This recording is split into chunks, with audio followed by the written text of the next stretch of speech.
প্রথমেই বলে রাখি, না আমি বড় কোনো ইউটিউবার, না আমার ভিডিওতে মিলিয়ন মিলিয়ন ভিউজ আসে, কিন্তু তারপরেও আমি আপনাদের স্বার্থে, আপনাদের জন্য এবং বিশেষ করে আমার ভালো লেগেছে বলে আমি সেইটা আপনাদের সাথে শেয়ার করতে চলে এসেছি। এই প্রথম হয়তো আমি কোনো মুভির রিভিউ দিতে এসেছি, যেটা হয়তো আপনাদের ভালো লাগতেও পারে, নাও লাগতে পারে।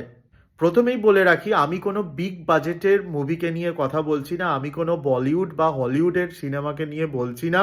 আমি এমন বড় বড় বিগ বাজেটের আদিপুরুষ হোক বা অ্যানিম্যাল হোক বা পাঠান হোক, এই রকম বড় বড় কোনো মুভিকে নিয়ে বলতে আসিনি। এইসব মুভি নিয়ে বলার জন্যে অনেক অনেক ইউটিউবারকে আপনারা পেয়ে যাবেন। অনেক ভালো ভালো বড় বড় ইউটিউবার আছে যারা এইসব মুভির প্রমোশন করে বা এইসব মুভিকে নিয়ে কথা বলে, কিন্তু আমার মতন ছোট ইউটিউবার, তাই আমি ছোট্ট মুভিকে নিয়েই কথা বলতে চলে এসেছি। আমি রিসেন্টলি একটা মুভি দেখলাম, সেইটা নিয়েই আমি আপনাদের সাথে কিছু শেয়ার করতে এসেছি। প্রথমেই একটা জিনিস বলে রাখা ভালো, যে আমি না দেবের ফ্যান, না আমি দেবের সমস্ত মুভি দেখেছি, বা আমি এরকমও নয় যে আমি পাগলু দেখেছি বা পাগলু 2 দেখেছি, না পাগলু 3 দেখেছি, আমি কিছুই দেখিনি। আমি একমাত্র দেখেছিলাম অনেক দিন আগে রোমিও, যেটা হল থেকে বেরিয়ে আমি বুঝতেই পারি দেব শুভশ্রী সিনেমা না ওটা লাবণী সরকার সব্যসাচীর সিনেমা, মানে আমি তো বুঝতেই পারিনি রোমিও দেখে। আর 2 নম্বর হচ্ছে বলো না তুমি আমার, মানে আমি সিরিয়াসলি বলছি, এখনো পর্যন্ত বুঝে উঠতে পারিনি যে ওই সিনেমাটাতে দেখার মতন কি ছিল। মানে একটা গান ছিল, সেটাও আমি বলতে পারবো না যে খুব একটা ভালো লেগেছিল আমার। ওই আয়না, মন ভাঙা আয়না, মানে এই রকম একটা বিরহ বিরহ ব্যাপার। আমার একদম বিরহটা জীবনে আসে না, প্রথমেই বলে রাখি। আর 2 নম্বর হচ্ছে ও মধু, ও মধু। মধু কিন্তু এখনো মানুষের মধ্যে রয়েছে, পাবলিকের মধ্যে রয়ে গেছে, বাঙালির মধ্যে মধু হয়তো রয়ে গেছে, কিন্তু সিরিয়াসলি আমার মধ্যে মধু কিন্তু নেই। সেই জন্যে আমি বারবার বলে দিচ্ছি যে আমি কিন্তু দেব ভক্ত নয়, কিন্তু আমি মুভিটা দেখেছি, সেই জন্যে আমি আপনাদের সাথে কিছু শেয়ার করতে চলে এসেছি। আমি অনেক দিন পর, মানে আমি লাস্ট দেখেছিলাম হলে হচ্ছে কবির সিং, আর তারপর অনেক দিন পর নামটা শুনে আমার সিনেমাটা দেখতে যেতে খুব ইচ্ছা করেছিল, সেই জন্য আমি হলে গিয়েছিলাম প্রধান দেখতে। প্রধান হয়তো অনেকেই আপনারা এতদিনে দেখেছেন, অনেকে আপনারা দেখেননি, কিন্তু যারা দেখেননি তাদেরকে বলবো একবার হলে গিয়ে আপনারা দেখে আসুন প্রধান। আপনাদের হয়তো মনে হবে যে এটা পাঠানের মতন বা কি বলবো অ্যানিম্যালের মতন ওই রকম মুভি নয়, কিন্তু যতটুকু আপনারা পাবেন দারুণ পাবেন। মানে হলে আপনারা যে 2-2.5 ঘন্টা বসে থাকবেন, সেটা সিরিয়াসলি বলছি দারুণভাবে এনজয় করে কিন্তু আপনারা বসে থাকবেন। এটা আপনাদেরকে বারবার আমি 100% গ্যারেন্টি দিয়ে বলতে পারি, এই রিভিউটা কিন্তু আপনাদের জন্য খুব হেল্পফুল একটা রিভিউ হবে। অবভিয়াসলি আপনি যদি সিনেমা প্রেমী হন তবেই সিনেমা হলে যাবেন, যদি সিনেমা প্রেমী না হন তাহলে বলবো ওয়ান টাইমের জন্যও একবার হলেও আপনারা যান, গিয়ে বাংলা সিনেমাটা দেখে আসুন। আমি বলবো না যে বাংলা সিনেমার পাশে দাঁড়ান, কারণ বাংলা সিনেমা যেগুলো ভালো হয় না সেগুলোর পাশে আমি দাঁড়াতে বলবো না। আর এটাও বলবো না যে আপনারা সব বাংলা সিনেমার পাশে গিয়ে দাঁড়ান। সিরিয়াসলি বলছি, একটা মুভি দেখলাম যেটা খুব খুব খুবই আমার ভালো লাগলো, মানে প্রধান। আমি অনেক দিন পর একটা বাংলা মুভি দেখলাম, যেটাতে আমার মনে হলো ডিরেকশানে, মানে ডিরেক্টরকে 10-এ 10 দেওয়া উচিত। তারপর যতজন অ্যাক্টর অ্যাক্ট্রেস আছে তাদেরকে নিয়ে সিরিয়াসলি কোনো কথা হবে না, তবে একটাই কথা বলার, যে এই মুভিতে নায়িকাটার কোনো দরকার ছিল না। মানে আপনাদের জনপ্রিয় মিঠাই বা সৌমিত্রিষা যাই বলুন না কেন, মানে ওকে কিরাম একটা সেই কাঠপুতুলের মতন সবসময় মনে হচ্ছিল, যে স্ক্রিনের মধ্যে এসে দাঁড়িয়ে রয়েছে ক্যামেরার সামনে। মানে খুবই জঘন্য লেগেছে, মানে দরকারই ছিল না, মানে ওর রোলটা কোনো দরকারই ছিল না, কিন্তু তারপরেও ওই 2-2.5 ঘন্টার সিনেমাতে জাস্ট 15-20 মিনিটের জন্য নায়িকাকে রাখতে হয় বলে নায়িকাকে রাখা হয়েছে। অনেকেই হয়তো আপনারা বাংলা সিনেমা দেখতে চান, অনেকে হয়তো এমন সিনেমা দেখতে চান যেটা ফ্যামিলির সাথে বসে দেখা যায়। সেই জন্যে বলছি পারিবারিক একটা মুভি, যেটা সিরিয়াসলি 2 থেকে 2.5 ঘন্টা আপনাদের এন্টারটেনমেন্ট দেবেই। এটা 100% গ্যারেন্টি যে আপনারা এন্টারটেন হবেনই, মানে এতটাই ভালো মুভিটা হয়েছে। মানে আপনারা প্রথম থেকে শেষ পর্যন্ত মুভিটাতে কোথাও কিন্তু একটুও বোর ফিল করবেন না। মানে এতটাই ভালো স্ক্রিপ্ট, এতটাই ভালো ডিরেকশন, মানে প্রত্যেকটা অ্যাক্টার অ্যাক্ট্রেস, বারবার বলছি, দারুণ দারুণ দারুণ অ্যাক্টিং করেছে। মানে নায়িকা অপ্রয়োজনীয় হলেও নায়িকার যতটুকু ক্যারেক্টারটা দেয়া হয়েছিল ঠিক আছে, মানে ওইটুকু ক্যারেক্টার দরকার ছিল না, কিন্তু তারপরেও যেটুকু দিয়েছে সেটুকু জাস্ট অ্যাডজাস্ট হয়ে গেছে, এইরকম একটা ব্যাপার। আমাদের দেশের এখন যা সিচুয়েশান, বিশেষ করে ওয়েস্ট বেঙ্গলে, মানে দিনের পর দিন আমরা মানে আপনাদের জেনারেশান, আমাদের জেনারেশান যেভাবে দেখছে ওয়েস্ট বেঙ্গলকে, সেই একটা জিনিস, সেই একটা স্টোরি কিন্তু এইখানে পুরোপুরিভাবে তুলে ধরা হয়েছে।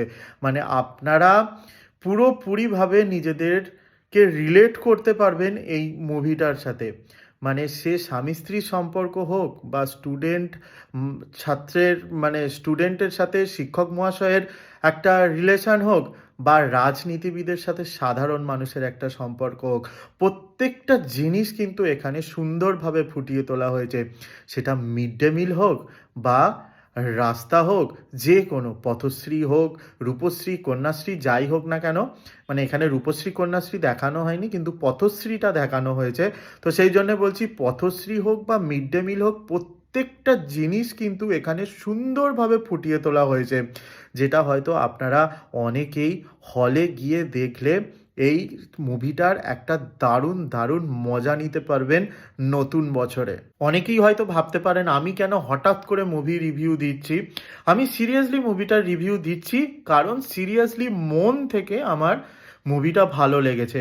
মানে এতটাই ভালো লেগেছে, আমি বোধহয় এই ফার্স্ট টাইম কোনো মুভিতে একদম পুরো দাঁড়িয়ে লাস্ট সিনে হাততালি মেরেছি। মানে নিজের মনের আনন্দে কিন্তু আমি মাল্টিপ্লেক্সে গিয়ে সেখানে দাঁড়িয়ে আমি হাততালি মেরেছি, কারণ আমার মনের মধ্যে একটা কোথাও দারুণ দারুণ দারুণ আনন্দ হয়েছে, যার জন্যে আমি এই কাজটা করেছি। অনেকটা চিপ ব্যাপার হয়তো আপনাদের কাছে মনে হবে, আমার কাছেও মনে হয় অনেক সময়, কিন্তু এই মুভিটার জন্য আমার একবারও মনে হয়নি দাঁড়িয়ে হাততালি দিচ্ছি এটাতে আমার নিজেকে ছোট বলে মনে হচ্ছে বলে। মানে আমরা ওয়েস্ট বেঙ্গলের মানুষ এমন জায়গায় এখন পৌঁছে গেছি, মানে এই জিনিসগুলো এত সুন্দরভাবে ফুটিয়ে তোলা হয়েছে। সে ব্যালট পেপারের কাগজ, মানে ব্যালট পেপার চিবিয়ে খেয়ে নেওয়ার থেকে ব্যালট পেপার ফেলে দেওয়া পর্যন্ত, ভোট গণনার থেকে আরম্ভ করে ভোট নেওয়ার যে ঝামেলা সৃষ্টি করা, সমস্ত কিছু কিন্তু এই মুভিটার মধ্যে দারুণভাবে ফুটিয়ে তোলা হয়েছে। হয়তো আপনাদের কাছে এই রিভিউটা পৌঁছাবে না, কিন্তু যদি রিভিউটা পৌঁছায়, আমার রিভিউ আপনারা ভালোবাসবেন কি জানি না, কিন্তু যদি রিভিউটা আপনাদের ভালো লাগে, যদি আপনারা আমার ভিডিও দেখে হলে যান, মুভিটা দেখেন, বা যারা দেখে ফেলেছেন এখনো প্রধান, তারা সিরিয়াসলি কমেন্ট করে জানান যে মুভিটা কেমন হয়েছে, আপনাদের কতটা ভালো লেগেছে। আমি কিছু বুক মাই শোতে রেটিং দেখছিলাম, রেটিংয়ের সাথে যে রিভিউ হয়, মানে অনেকেই লিখেছে টাইম পাস, বেকার, 1 দিয়েছে 10-এর মধ্যে 1। অনেক জায়গায় দেখলাম যে 10-এর মধ্যে 0 দিতে পারলেও ভালো হয়, এরম একটা ব্যাপার। অনেকে লিখেছে যে one time watch, time pass, বেকার, পয়সা নষ্ট। মানে এইগুলো যে কেন ইচ্ছাকৃতভাবে এই মুভিটার ক্ষেত্রে করা হয়েছে, মানে এটা একমাত্র হেটার্স, বা যারা এখনো মুভিটা দেখেনি, বা যারা ভেবেই নিয়েছে যে এই মুভিটা দেখতে যাবে না, তারাই একমাত্র আমার মনে হয় এই রিভিউগুলো পোস্ট করতে পেরেছে। যারা সিরিয়াসলি মুভিটা দেখেছে, তারা কোনোদিনও কিন্তু এই মুভিটাকে 10-এর মধ্যে 1 দিতে পারবে না। অন্তত 10-এর মধ্যে 7 কি 8 ছাড়া আমার মনে হয় না কেউ কিছু দিতে পারবে বলে। তবে আমি এইটাতে 10-এ 10ই দেব, কারণ আমার খুবই ভালো লেগেছে। যদিও জানি যে সমস্ত জিনিসেরই কিছু না কিছু খুঁত থাকে, আমি এই মুভিতে সেরাম কিছু খুঁত খুঁজে পাইনি, সেই জন্যে আমি 10-এ 10 দিচ্ছি। যদি বলেন যে 10-এ 10 হয়, আমি সিরিয়াসলি বলছি, 10-এ হয়তো খুব বেশি হলে আমি 0.5 কাটতে পারবো, যে নায়িকাটার কোনো জরুরি ছিল না, নায়িকাটাকে দেওয়া হয়েছে। কিন্তু ঠিক আছে, নায়িকাটা না হলেও হয়তো মুভিটা এতটাও ফুটে উঠতো না, সেটা মানে ডিরেক্টর বুঝেছে, সেই জন্যে নায়িকাকে ঢোকানো হয়েছে। আমার মনে হয়েছে নায়িকাকে দরকার ছিল না, কারণ এতটাই ভালো গল্প, এতটাই ভালো মানে ডিরেকশন, যে সারাক্ষণ মানে একটা মুহূর্ত এমন হয়নি যে আমি চোখের পাতাটা নিচের দিকে নামিয়ে বসেছিলাম। অনেক মুভিতেই আমি এমন করেছি যে ঘুমিয়ে গেছি, নয় পা দুলিয়েছি, কিন্তু এই প্রথম কোনো মুভি দেখে আমার সিরিয়াসলি খুব খুব খুবই ভালো লাগলো। যাই হোক, আপনাদের কমেন্টের আশায় আমি রইলাম। যদি পারেন, যারা প্রধান দেখেছেন ভালো লেগেছে, যারা আবার দেখতে যাচ্ছেন, তারা সিরিয়াসলি কমেন্ট করে জানান যে আপনাদের প্রধান কেমন লেগেছে। আর যারা যাননি তারা অবশ্যই একবার যান প্রধান দেখতে। মানে প্রধানের টিম থেকে আমাকে সিরিয়াসলি কোনো পয়সা দেওয়া হয়নি, কারণ আমি প্রথমেই বলে দিলাম যে আমি অত বড় মাপের ইউটিউবার নয়, আর আমার ভিডিও অত লোকে দেখেও না। কিন্তু তারপরেও আমি এই ভিডিওটা পোস্ট করলাম, যদি 20-25টা 50টা লোকও দেখে, যাতে সেই 50টা লোকও প্রধান দেখে এসে আমাকে কমেন্ট করে, সেইটার জন্যে কিন্তু আমি অপেক্ষায় রইলাম। মানে আমার ভিডিও দেখে যারা প্রধান দেখতে যাচ্ছেন, তারা অবশ্যই আমাকে এসে কমেন্ট করে জানাবেন যে আপনাদের কেমন লাগলো। আজকের ভিডিও এতটাই। দেখা হচ্ছে আপনাদের সাথে নেক্সট ভিডিওতে। ততক্ষণ পর্যন্ত সকলে সুস্থ থাকুন আর ভালো থাকুন। আর হ্যাঁ, নতুন বছরের আগাম শুভেচ্ছা রইল সকলকে। 2024 আপনাদের সকলের খুব খুব খুব ভালো কাটুক।